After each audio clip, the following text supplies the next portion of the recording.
नमस्कार.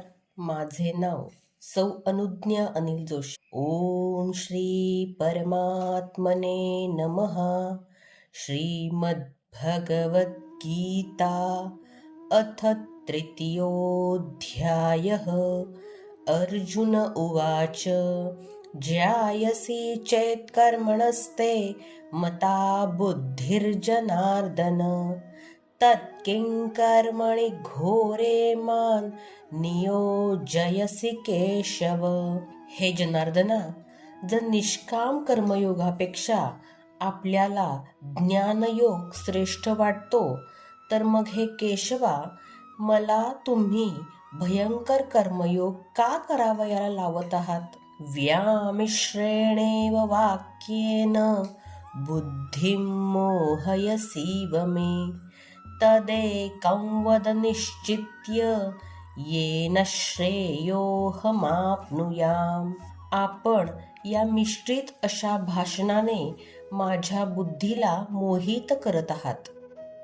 यातील परमकल्याणकारी, मोक्ष प्राप्त करून देणारी अशी एकच गोष्ट मला निश्चित करून सांगा. यावर श्रीकृष्ण म्हणतात, श्री भगवानुवाच लोकेऽस्मिन् द्विविधा निष्ठा पुरा प्रोक्ता मया नघ ज्ञानयोगेन सांख्यानां कर्मयोगेन योगिनां. हे निष्पाप अर्जुना, या संसारात सत्यशोधाचे दोन प्रवाह आहेत. ज्ञानी लोकांसाठी ज्ञानमार्ग व योग्यांसाठी कर्मयोग मी सांगितलेला आहे. दोन्ही मार्गांमध्ये कर्म तर करावेच लागेल. कर्म हे अनिवार्य आहे. न कर्मणामनारंभान नैष्कर्म्यं पुरुषोष्णुते न च संन्यसनादेव सिद्धिं समधिगच्छति. अर्जुना, कर्माचा आरंभ न करता मनुष्याला नैष्कर्म्य प्राप्त होत नाही. तसेच आरंभ केलेल्या कर्माचा त्याग केल्याने भगवत प्राप्तिरूपी परमसिद्धी प्राप्त करता येत नाही. तुला ज्ञानमार्ग चांगला वाटो अथवा निष्काम कर्ममार्ग, दोन्हीमध्ये तुला कर्म तर करावेच लागेल. कर्माचा त्याग केल्याने भगवंताची साक्षात्कार रूपी परमसिद्धी प्राप्त होत नाही. न हि कश्चित् क्षणमपि जातु तिष्ठत्य कर्मकृत् कार्यते ह्यवशः कर्म सर्वः प्रकृतिजैर्गुणैः. कोणतीही व्यक्ती क्षणमात्र देखील कर्म केल्याशिवाय राहत नाही. प्रत्येक व्यक्ती प्रकृतिजन्य गुणांच्या अधीन असल्याने ते गुण प्रत्येकाकडून कर्म करवितच असतात. प्रकृती आणि प्रकृतिजन्य गुण जोपर्यंत जिवंत असतात तोपर्यंत कोणीही व्यक्ती कर्म केल्याशिवाय राहत नाही. कर्मेंद्रियाणि संयम्य य आस्ते मनसा स्मरन् इंद्रियार्थान् विमूढात्मा मिथ्याचारस उच्यते. काही मूर्ख लोक कर्मेंद्रियांचा निरोध करतात, परंतु मनात मात्र इंद्रिय भोगांचे, विषयांचे चिंतन करीत राहतात. असे लोक ज्ञानी नसून ढोंगी व पाखंडी असतात.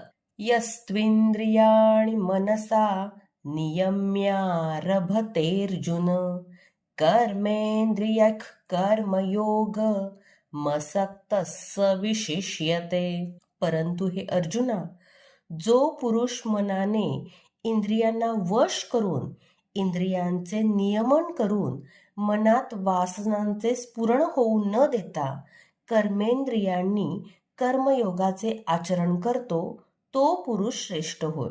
मग कोणते कर्म करावे? यावर श्रीकृष्ण पुढे म्हणतात, नियतं कुरु कर्म त्वं कर्म ज्यायो ह्यकर्मणः शरीरयात्रापि च ते न प्रसिद्ध्येद कर्मणः.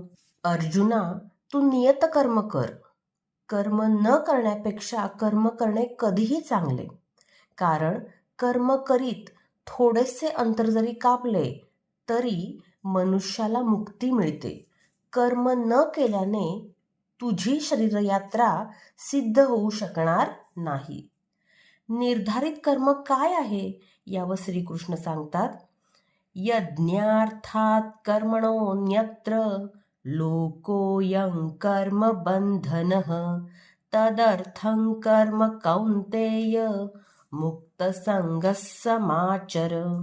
यज्ञाच्या निमित्ताने केल्या जाणाऱ्या कर्माशिवाय मनुष्य दुसऱ्या कर्मामध्ये गुंततो. म्हणून हे कौन्तेय, तू आसक्ती सोडून यज्ञासाठी उत्तम प्रकारे कर्तव्य कर्म कर. सह यज्ञाः प्रजा सृष्ट्वा पुरोवाच प्रजापतिः अनेन प्रसविष्यध्व मेषवोस्त्विष्ट कामधुक्. प्रजापती ब्रह्माने कल्पाच्या पूर्वी यज्ञासहित प्रजा निर्माण करून सांगितले की या यज्ञाद्वारे वृद्धी प्राप्त होवो. हा यज्ञ तुम्हा लोकांना इष्टकामधुक म्हणजे अनिष्टकारक न होवो, तर विनाशरहित इष्टसंबंधी कामनांची पूर्ती करणारा होवो. देवान् भावयतानेन ते देवा भावयन्तु वः परस्परं भावयन्तः श्रेयः परमवाप्स्यथ. या यज्ञाद्वारे तुम्ही दैवी संपत्तींची उन्नती करा. देव तुमची उन्नती करील. परस्परांची वृद्धी करीत करीत परमश्रेयाची प्राप्ती होईल. यज्ञ म्हणजे आराधनेचा विधी. हेतू जाण. इष्टान भोगान हि वो देवा दास्यन्ते यज्ञ भाविताः तैर्दत्तान प्रदायैभ्यो यो भुङ्क्ते स्तेन एव सः. यज्ञाने मिळवलेली दैवी संपदा तुम्हाला न मागताही इच्छित भोग देईल.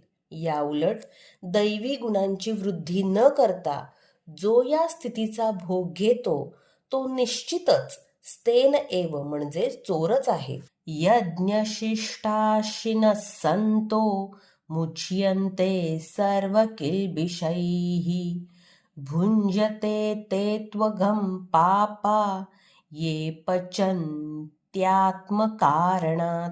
यज्ञ करून शिल्लक राहिलेले अन्न खाणारे श्रेष्ठ मनुष्य सर्व पापांपासून मुक्त होतात. पण जे पापी लोक केवळ स्वतःच्या शरीर पोषणासाठी अन्न शिजवतात ते तर पापच खातात. अन्नाद् भवन्ति भूतानि पर्जन्यादन्न संभवः यज्ञाद् भवति पर्जन्यो यज्ञः कर्म समुद्भवः. अन्नापासून सर्व प्राणी मात्र उत्पन्न होतात. अन्नाची उत्पत्ती पावसामुळे होते. पूर्वसंचित यज्ञकर्मच ह्या जन्मी कृपेच्या रूपाने बरसतात. आज केलेली आराधना उद्या कृपेच्या रूपाने प्राप्त होते व म्हणून यज्ञामुळे वृष्टी होते. कर्म ब्रह्मोद्भव विद्धि ब्रह्माक्षरसमुद्भवम् तस्मात् सर्वगतं ब्रह्म नित्यै यज्ञे प्रतिष्ठितम्. हे अर्जुना, सर्व प्राण्यांची कर्तव्य कर्म ही वेदांपासून निर्माण होतात आणि वेद हे साक्षात अविनाशी परमेश्वरापासून प्रकट झालेले आहेत. त्यामुळे सर्वव्यापी परमेश्वर ब्रह्म हे यज्ञकर्मामध्ये सदा सर्वकाळ स्थित असतात, प्रतिष्ठित असतात. हेतू जाण. एवं प्रवर्तितै चक्रं नानुवर्तयति हयः अघायुरिंद्रियारामो मूघं पार्थ स जीवती. हे पार्थ, जो मनुष्य परंपरेने प्रचलित असणाऱ्या सृष्टीचक्राला अनुसरून वागत नाही, आपल्या कर्तव्याचे पालन करत नाही, इंद्रियांच्या द्वारे भोगात रमणारा मनुष्य पापी असतो. त्याचे जगणे मोघम म्हणजे व्यर्थच असते. यस्त्वात्मरतिरेव स्यादात्मतृप्तश्च मानव आत्मन्येव च संतुष्टस्तस्य कार्यं न विद्यते. जो मनुष्य आत्म्याच्या ठिकाणी रमणारा असतो, जो आत्मतृप्ती करणारा असतो व आत्म्याच्या ठिकाणी संतुष्ट असतो, अशा साधकांसाठी कोणतेही कर्तव्य शिल्लक राहत नाही.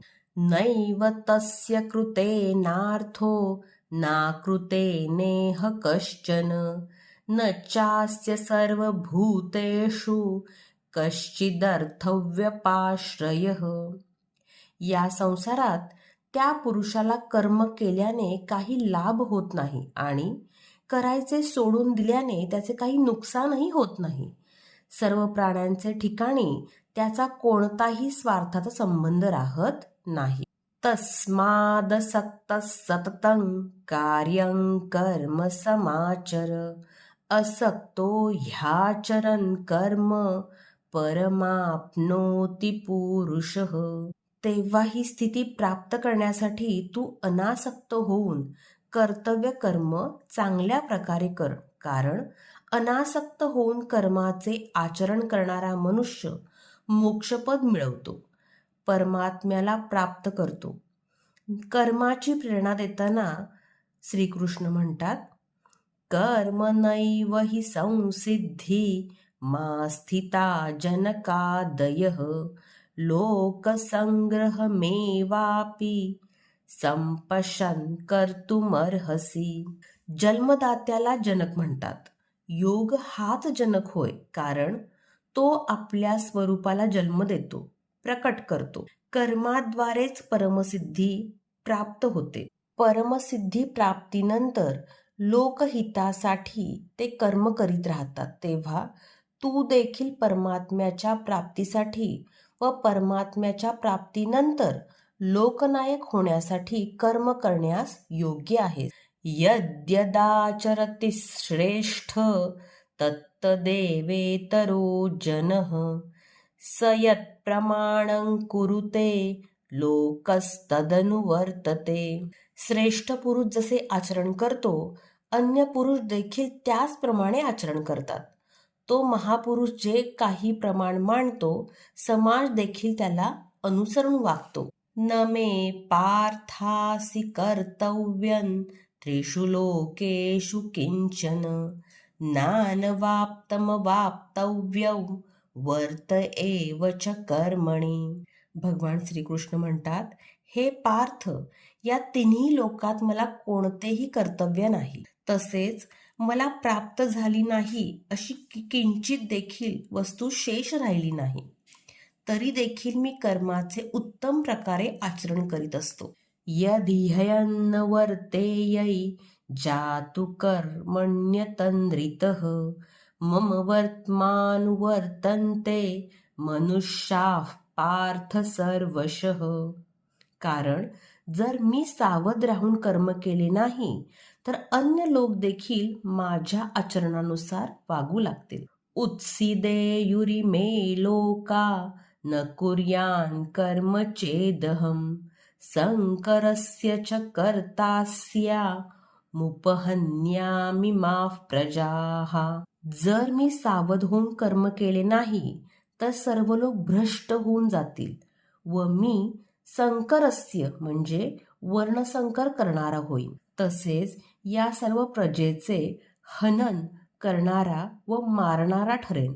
सक्ताः कर्मण्य विद्वांसो यथा कुर्वन्ति भारत कुर्याद् विद्वांस्तथा सक्तश्चिकीर्षुर्लोकसंग्रहम्. हे भारत, कर्मामध्ये आसक्त झालेले अज्ञानी लोक जसे कर्म करतात, तसेच अनासक्त झालेल्या विद्वानाने लोकांना प्रेरणा मिळावी व त्यांचे कल्याण व्हावे, यासाठी आपण आपले कर्म करावे.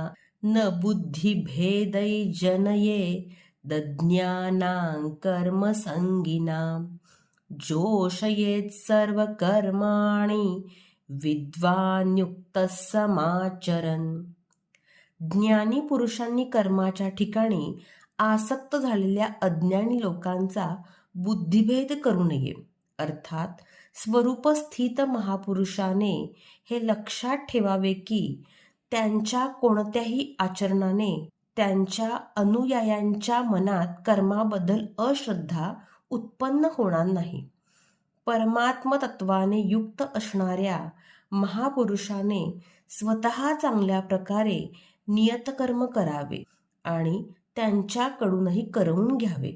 प्रकृतेक क्रियमाणानि गुणैक कर्माणि सर्वशः अहंकार विमूढात्मा कर्ताहमिति मन्यते.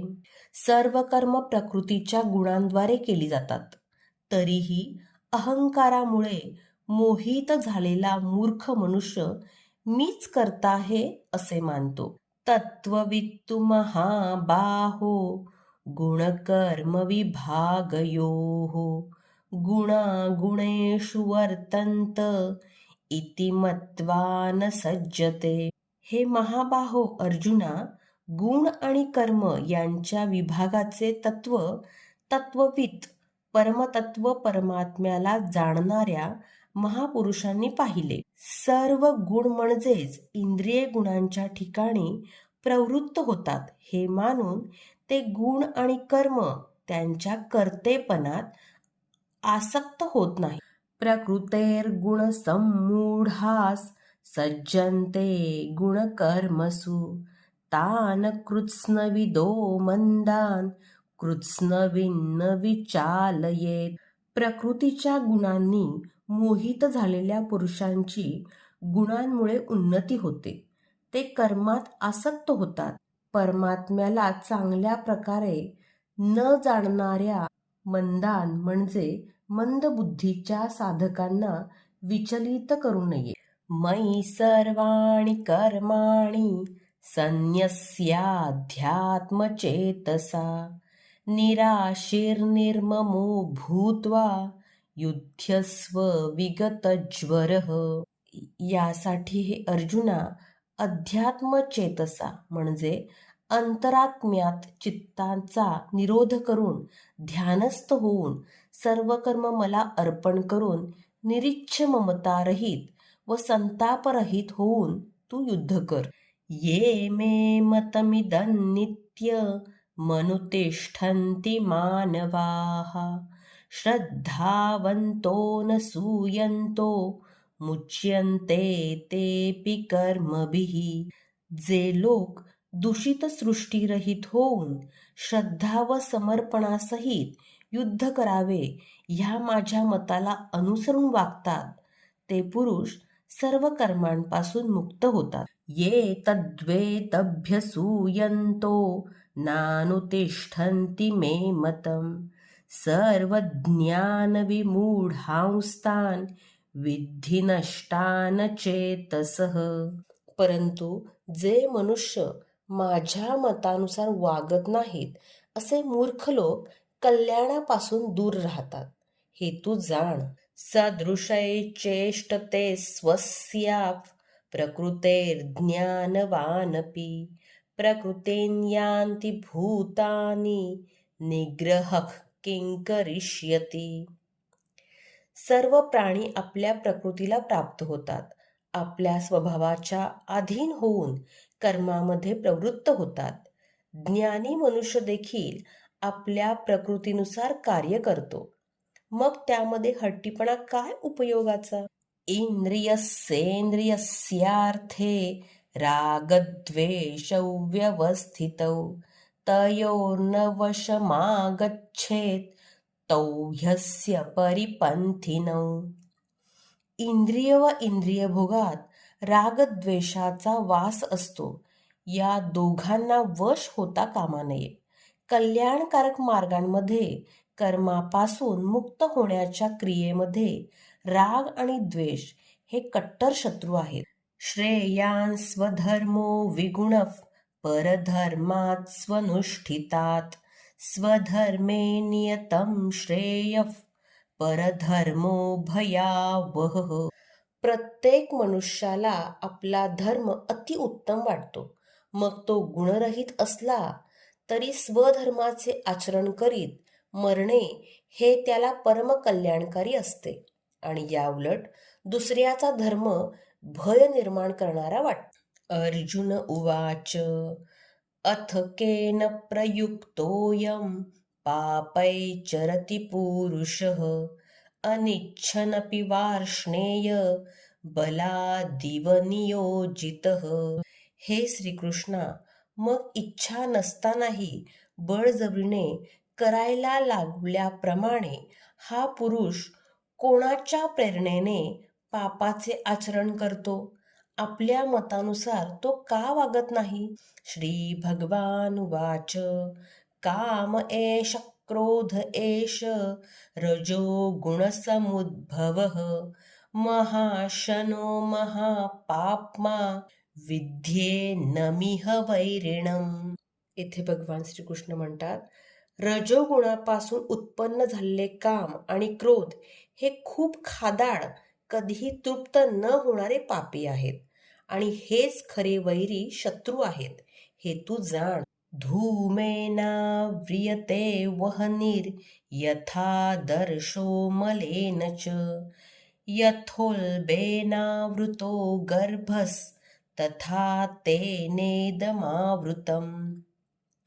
ज्याप्रमाणे धुराने अग्नी आणि धुळीने आरसा तसेच नाळेने गर्भ झाकला जातो, त्याप्रमाणे काम क्रोध विकारांनी हे ज्ञान झाकलेले आहेत. आवृतै ज्ञानमेतेन ज्ञानी तो नित्यवैरिणा कामरूपेण कौन्तेय दुष्पुरेणानलेन च. हे कौन्तेय, अग्नीप्रमाणे कधीही भोगांनी तृप्त न होणाऱ्या ज्ञानी लोकांचा कायमचा शत्रू असलेल्या या कामाने ज्ञान झाकलेले असते. इंद्रियाणि मनो बुद्धी रस्याधिष्ठानमुच्यते एतैर्विमोहयत्येषद् ज्ञानमावृत्य देहिनम्. मन, बुद्धी व इंद्रियांच्या द्वारेच हा काम ज्ञानाला आच्छादित करून जीवात्म्याला मोहात पाडतो. तस्यात्वमिंद्रियाण्यादौ नियम्य भरतर्षभ पाप्मानं प्रजहिहेनै ज्ञानविज्ञाननाशनम्. म्हणूनच हे अर्जुना, तू प्रथम इंद्रियांवर ताबा ठेवून ज्ञान आणि विज्ञान यांचा नाश करणाऱ्या या महापापींना अवश्य मारून टाक. इंद्रियाणि पराण्याहुरिंद्रियेभ्यः परं मनः मनसस्तु परा बुद्धिर् या बुद्धेः परतस्तु सः. अर्जुना, या शरीरापेक्षा तू इंद्रियांना सूक्ष्म आणि बलवान समज. इंद्रियांच्या पलीकडे मन आहे, हे त्याच्यापेक्षाही बलवान आहे. मनाच्या वर बुद्धी आहे आणि या बुद्धीपेक्षाही अत्यंत वर आणि श्रेष्ठ असा तुमचा आत्मा आहे. परम बुद्धेः परम बुद्ध्वा संस्तभ्यात्मानमात्मना जहि शत्रुं महाबाहो कामरूपं दुरासदम्. याद्वारे बुद्धीच्या पलीकडे असलेल्या सूक्ष्म आणि बलवान अशा आपल्या आत्म्याला जाणून, आपल्या आत्मबलाला समजून, बुद्धीच्या द्वारे आपल्या मनाला वश करून जिंकण्यास कठीण अशा या कामरूपी शत्रूला तू मार. ओम तत्सदिति श्रीमद्भगवद्गीतासु उपनिषत्सु ब्रह्मविद्यायां योगशास्त्रे श्रीकृष्णार्जुनसंवादे कर्मयोगो नाम तृतीयोऽध्यायः. ओम श्रीकृष्णार्पणमस्तु. या प्रकारे श्रीमद्भगवद्गीता रूपी उपनिषदातील ब्रह्मविद्या अंतर्गत योगशास्त्रातील श्रीकृष्ण आणि अर्जुन यांच्या संवादातील कर्मयोग नावाचा 3रा अध्याय संपन्न झाला. ही सेवा आपण श्रीकृष्णाला अर्पण करू. रामकृष्ण हरी. धन्यवाद.